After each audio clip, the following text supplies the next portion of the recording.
Sam? Yeah. Hey, thanks a lot, man. I really appreciate you, again, kind of carving out this time for us today.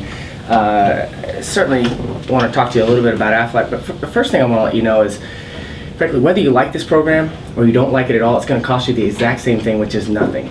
So I want you to sit back and understand that really the purpose of today is, does Aflac make sense? And do the employees deserve an opportunity to hear the message? Okay. The next question I want to ask is, in the event that you like what you hear today, would there be anybody else involved in helping you make that decision? No, just me. Okay, great. Obviously I'm here about Aflac and want to tell you about it. What do you know about us so far? Just what I've seen on the commercials, the duck, and that's about it. You know, you're right. In fact, most people are pretty familiar with the duck. You can see it's even the first page of my site seller. So obviously that's usually the answer that we get, a lot about the duck. But what people don't realize is we've actually been around since 1955. The duck itself has only been around since 2000. So people don't realize that we are the #1 at what we've done. We really pioneered it. We're by 7 times our nearest competitor, so on and so on. The real thing I want to talk about is not just the fact that we pay over $1.9 billion in claims, and we do it within 4 days, but it's really the overall quality of service. And the overall quality of service is myself. Okay. I'm here to obviously educate you a little bit about Aflac today and answer any questions you may have, but more importantly going forward, I'm here to talk to the employees, answer any questions they may have, help them out with the paperwork, of course claims going forward, new hires, all of that. I know you as an employer, the last thing you need to do is wear another hat. Sure. And that's not what this is about. This is for me to come in and take care of that whole part of the process. Now, you may be familiar with many of the companies that we're affiliated with here locally. You may see some of them, but particularly that of the city, the county. What's the one thing that most employees at the city and the county, they boast and brag about? Oh, their benefits. Their benefits, their programs. Well, we make sure that the same programs are available to your employees that they could access over at the cities and the counties and all those things. We don't differentiate based on the size of the group as to what kind of coverage the employees can get. The next thing I want to do is, just so I can make sure the rest of this presentation is particular to just you, do you mind if I ask you a few questions? Sure, yeah. Okay, great, thank you. Forgive me, I can't really tell from the outside, but what is it exactly you guys do? We're just a newspaper company here in this local city here. Local newspaper, and how far do you guys stretch as far as your coverage? It's just kind of the outskirts of the Newburgh area, so. Okay, well good. How long have you guys been in business? We've been here since about 1890. 1890. So I guess that defeat. I've never had that answer. Normally it's like, so did you start the company? I'm assuming that you probably didn't. No. In the sense of, how did you come to be in charge of the paper? How does that work? I've never had a company that's been that old. Yeah, I'm the publisher, and it's been here for a long time. So I got hired from the state about 8 years ago, and they put me in charge of this newspaper. Well, congratulations. Yeah. That's cool. Thanks. What would you say is your number of full-time employees? Full-time, I think we have about 14 full-time. Okay. And do you have any part-time or any 1099? 2 assistants that are part-time, no 1099. Okay. What would you say is the percentage of men to women out of the 16 as a whole? It's about half and half, I'd say. Okay. Can't write today. Married, children, what kind of demographic are we looking at? I think all of them actually, except one is married. Okay, and a few of them have families? Most of them have children. Okay, great. Given that most of them are probably married, I'm assuming, are we looking into the 30s, the 40s? What was the average age? Well, I think our youngest is 25, but most of them are around 35 to 45. Okay.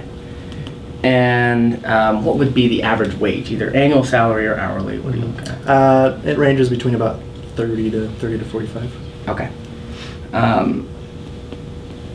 So, how often would you say your employees are paid? Is it weekly, bi-weekly? We get bi-weekly. Bi-weekly, so every other Friday? Okay. Do you guys currently offer any type of health coverage? Yeah, we do get some health benefits. Oh, great. That's good, especially given the size company that you guys are. I know a lot of times that's difficult, and it's difficult to keep in place, so I congratulate you for that. Do you guys offer any type of dental coverage? No dental. Okay. Yeah, just major medical. And aside from workman's comp or state disability for that matter, do you guys have anything else that deals with loss of income? No, we don't. Okay. And most people don't. I'm just asking in case there's some kind of long-term disability or something out there, and most people have the same things that you guys have in place. And do your employees share in the cost of their benefits?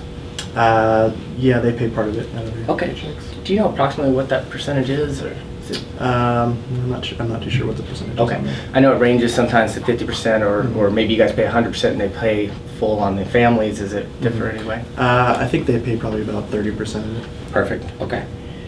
And then looking out over the last 5 years, or even projecting kind of into the next 5 years, have you guys made any changes to what you're currently offering, or do you perceive making any changes? Yeah, we definitely, it seems like almost every year when we review stuff, we're having to make changes just because of the way healthcare's going and things going up and down. So we're just kind of re-looking at it. Okay. And that's exactly why I ask. I know that sometimes employers are having to either renegotiate from a deductible standpoint, premium, and it sounds like you guys are pretty advanced on looking at that year in, year out. Yep. Perfect. Well, thank you for that. That certainly helps me get a better idea and kind of paint a picture of what your company itself looks like. In fact, before I tell you a little bit about the product, I want to tell you why there's even a need for a program like this, and why 60% of your employees would see a need in the program. The reason why is when somebody goes through a serious injury or illness, there's 3 areas of financial impact. The first of which, of course, is major medical. Now, you had mentioned you guys have a major medical, and again, I commend you for that. Sure. It's great that you have it in place, and I know it's not easy to do. But with all major medical, there's still some cost, there's still some exposure or out-of-pocket expense. The first of which is typically a deductible. Are you familiar with what your guys' deductible is? Yeah, it's about $3,000. Okay. So $3,000 for deductible, and that's good. That's fair for what's going out there right now. So you have a $3,000 deductible. What about a copay? I think it depends, but I think most of them are around $20 for the copay. Okay, so just a $20 copay, and that's usually probably the regular physician, the Dr. Johnson kind of family thing. And if they go to the emergency room, does it go up to 50 or 100, or do you know? I know it goes up. I'm not sure how much it goes up. It's somewhere between 50 and 100 usually, but you're right. How about co-insurance? That's that percentage thing, 80-20, 70-30? It is 80-20, I believe, yeah. Okay, very, very good plan. So 80-20, 20% passed on to the employee, and that's if they stay in network. Now, if they go out of network, sometimes it'll go to, say, 70-30 or 60. I think ours is 50-50 if they go. So 50-50. out of network, So, yeah. well, given how great the plan is there, it makes sense that if they go out of network, then it's going to go to 50-50, some more exposure. And then if they want to seek a specialist or the best care possible, often that specialist isn't covered in the network or even out of network. And 100% of the cost over and above the norm falls entirely back upon the policyholder. Now, this is what's referred to as UCR. Are you familiar with the term? I've heard it. I'm not too sure. Okay. It's good. If you're not familiar with it, it's a good thing. Those that are aware that if they want the best care, if they want the best service, oftentimes they're going to have to pay more for it. That seems pretty common to most of us. In a nutshell, though, major medical, I mean, you guys have a great plan in place. There's still some exposure that we pass on to the employees, but when it's all said and done, it's usually the least of the expenses that somebody goes through out of the 3, even though it's the one we usually think of the most. It's number 2 and number 3 that cause the greater financial hardship for the family. The second of which is being a loss of income. Now, what do your employees have here in the way of sick or vacation time? Well, it's about 2 weeks, I think, for their vacation time. And that's good. So they get 14 days. Let's say on the 15th or 16th day, is there any kind of a program that deals with loss of income for those days? No, nothing after that. Okay. And most companies don't have anything at that point either. We know that they're on their own. We don't have a state disability here in the state of Oregon, so we're familiar that on that 16th, 17th day, it's on theirs. Now, you'd also mentioned, though, the other part that's often overlooked is the double loss. I know a majority of your employees are married or have a significant other. Now, where do they want to be at the time when somebody's going through a serious illness or injury? They usually want to be there with them, right? Yeah. So now we're not only missing the sick or injured's income, we're also missing the secondary income as well. Now, the third area is, of course, out-of-pocket expenses. Now, this could be anything and everything, and help me out if you know of any, throw them out there, but we're referring, gas, mortgage, groceries, travel, car insurance, even the utilities. Sure. Yeah. The utilities doesn't stop rolling in simply because somebody is at less of an income and medical expenses that they weren't foreseeing. They're still going to need to be paid. So where do your employees turn to help cover these costs? I only know of 4 options. The first of which being the bank. What's the first thing the bank's going to ask when somebody goes in looking for a loan? Well, if they're working, probably. If they're working. Yeah, how are they going to cover this? How are they going to collateral? How are they going to pay it back? Well, if they're not working at the time because they're going through a serious illness or injury, unfortunately the bank's not going to be an option. The second of which is a savings. How many of your employees do you think have a savings account?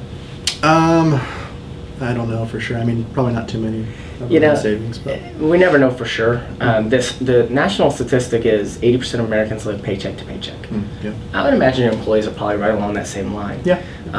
Now, even if there's some of those that are fortunate enough to have a savings and have set something aside, it's probably set aside for something special. That family trip they maybe want to take in the summers, the house they want to buy, retirement, something other than what they already thought was taken care of. And usually it's not enough, even if they have it there, to cover what we both agree was going to be there anyway. So savings typically isn't an option. And then what about how many of them have family that live here in town, or are they from elsewhere? It's kind of scattered. I mean, some of them have family definitely in town. Some of them are out of state. But. And those that have the family are going to be lucky enough for the family to provide the emotional support, watch the kids, bring over the dinner. But they're still part of that same 80% of Americans that are living paycheck to paycheck. So unfortunately, they can't be part of the solution either. Right. And then of course the last one, and frankly Sam, the one that we're really here to talk about today, and the last one is yourself. Have you ever had an employee come and ask you for an advance or help because they were going through a scenario kind of like we described? Yeah, I've had that happen before. Do you mind if I ask what you did? Well, we weren't able to do anything for them financially. I understand. It's a shame. I can tell based on the time we've already spent together, you care a lot about your employees. You guys put great programs in place. And I'm sure it's the last thing you wanted to do is, one, be faced with the question, and two, it's difficult. Not be able to have a solution.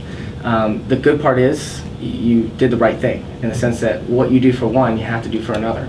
And if that next person's reason isn't as warranting or valid, it shows some type of favoritism between the employees. So though you were put in a tough spot, and I know you wanted to help, and I can tell that, it's fortunate that you weren't able to at the time because of the precedent that it sets.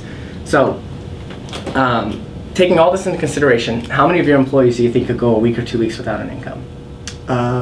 Maybe a week or 2 weeks, but not probably after that. Okay.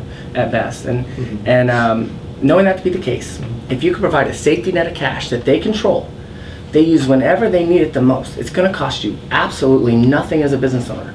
It's going to cost them less than an hourly wage a week. Would you deem it affordable for them? Yeah, for sure. And most would. The next thing I want to do is I want to show you how the product will be there to take care of them in the event they should ever need to make a claim. Okay. Now, what I want to show you is the accident policy. The reason for that, it works just like all the rest, but it's easy to understand. As you can see here, there's going to be an emergency room treatment benefit, and that's where it works out to be $120 for the emergency room visit. That helps offset that copay we talked about, maybe $50 to $100. Plus, if there's some extra, of course, they're going to receive that back for the half-day missed work. If it's something more serious and they have to stay in the hospital, per calendar year, they're going to receive $1,000. Now that helps go towards, of course, that $3,000 that we know they're out of pocket from a deductible. Or remember that every bit of this is cash paid directly to them. It may go to the groceries, it may go to the mortgage, it may go to whatever they and their family deem to be most important at the time when they need the money. Everything else is just set as a measure of that. You can see there's hospitalization of $250 a day, there's all the way up to ambulance benefit, even an accidental death benefit. But what I really want to do is I want to get back to the common features of our plans that are important to you as a business owner. Now, of those, we're talking about the fact that it's guaranteed renewable for life. Okay. That means that once your employees access this program, it's not going to be taken away from them for any reason. Whether usage, age, even if they left your company, it's completely portable. That means these programs can go with them without any type of COBRA issue on your part. I don't know if you've dealt with COBRA from the medical side. Okay. The paper aspect can be a little bit difficult sometimes, especially as a small employer. There's no COBRA issues here that we have to worry about. We simply strike them off of the invoice, and Aflac deals with them personally and directly on maintaining that coverage that you made available to them here at a payroll rate that they couldn't have gotten anywhere else. The claims are paid directly to them. You don't have to be involved in that part of the process. As I said before, that's the quality of service that I'm here to provide. We're here to help them, walk them through that, and make sure that their claims get paid without any type of confusion. And more importantly, they're going to get black and white every dime that it said they were going to get on the plan. We don't coordinate with any other type of benefits or any other type of coverage. Okay. There's also something that we have on several of our plans. It's our wellness benefit, and we have it going across several of them. The main reason for this is we're going to pay back money annually just for them to go get checked up. Now we do that because we know as a company it saves us money. If we can encourage people to get checked early, we're going to find something, we're going to be able to fix it for less. We know that for you as an employer, it saves you money. When you have a small 15-man company, if somebody finds something late stage, or your claims are higher because someone finds something late stage, as you know, you negotiate every year, premiums go up. Right. So we know that if we can encourage and pay people to go get checked up, it's going to save you money. Of course, for the employees, we know it's going to save them money too, for the same reason it saves everybody else involved. But the one reason we really do it is we know that if we can find it early, we can fix it, we can get them back to work and back to what they were doing as if it was never there. If it's there, it's going to be there. Let's encourage the employees to go find it early so they can keep up that standard of living that they had. Now, my last thing for you is I'm sure you're curious how we go about really educating the employees. Now, what we tend to do is we meet with them one-on-one. The reason for it is it's a lot less disruptive to the business. We don't need to bring everybody together. I'm sure with the newspaper, everybody's kind of running around and doing their thing. So what we find is by meeting with them individually, it takes about the same amount of time, 15, 20 minutes to kind of cover it and go over it. we're able to explain them specific to. You said you range anywhere from 35 to 45 as far as age. Some are married, some have kids, some don't. Also pre-existing conditions. From a HIPAA standpoint, we can answer those questions that are concerned from a health issue, and we can do so in a private manner, which I'm sure they're used to and accustomed to anyway with the rest of their medical programs. So we want to do that the same. My question for you really is, beginning of the week, end of the week, when is typically a better time where we could actually sit down and educate your employees? Probably more towards the beginning of the week. Towards the beginning. Well, great. So I would look at probably doing like a Monday, Tuesday. Does that work? Tuesdays are probably slower. Okay. So why don't we look at doing a Tuesday with a Wednesday? And the reason for that, I want to do a Tuesday morning or afternoon, or do you? Mornings. Okay. So why don't we do a Tuesday morning, say 9 o'clock? Is everybody pretty much in? Yeah, for that? she'll be in by then. Okay. With 14 people, we can pretty much do a once-over view on Tuesday from 9 to, say, 11:30 or something like that. A couple of them may want to take it home to a spouse. We're okay. Want to let them do that. Some of them will probably decide right there on the spot whether yay or nay. And then we'll come back on Wednesday again at 9 just to finish out those that needed to take it home the night before. Does that sound Yeah, we can do that for you. The last thing I have for you, is it possible for me to just get a list of employees? This way, as we're going through, we can make sure that if somebody's not available right now, we can move to the next person, but everybody gets to hear the same message. Would that be something we could obtain? Mary up front could probably get that for you. I figured as much. I met Mary. She was very helpful. I talked to her last week, so I'm sure I could probably get that from her. There may be some other things. Last, I'm going to put something up in the break room on Friday, just so that you're not put on the spot to kind of answer all the questions. We can put something up there, give people a brief idea of what it is. I may have something for you this Friday too when I come in. Will you be available? Yeah, I'll be here. Okay. If I can catch you, great. If not, I'll see you Tuesday at 9. On the way out, if you wouldn't mind introducing me to Mary again so I can get that list of employees. And would you also show me where we'd be set up in order to have those conversations, just so I kind of have an idea where we're going to be come next Tuesday at 9? Conference room we can use for you. Awesome. You know what, Sam? I really thank you for your time. It's a great thing you're doing for your employees. Okay. I appreciate it. We'll see you next